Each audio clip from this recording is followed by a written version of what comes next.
ils ont une capacité de rebondir sur ce qui les affecte et de finalement d'essayer de retourner ce qui les a affectés comme étant quelque chose dont ils vont pouvoir se servir.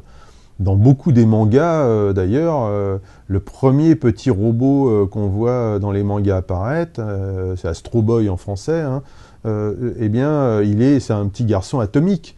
Alors que quelques dizaines d'années auparavant, eh bien, ils avaient pris 2 bombes atomiques sur le coin de la figure avec tous les dégâts que ça a causé.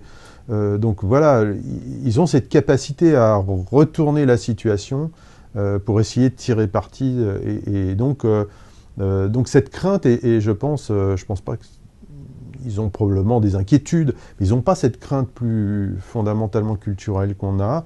Et c'est aussi le fait, comme je le disais, que culturellement, il n'y a pas cette dualité, cette brisure, cette rupture qu'on a entre les déités et les hommes. Hein. Pour eux, les hommes sont dans la continuité des dieux, donc c'est une espèce de continuité.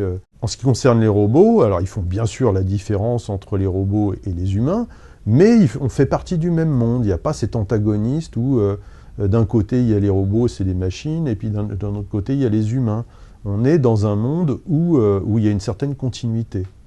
Donc donc continuité, pas d'opposition, donc moins d'opposition.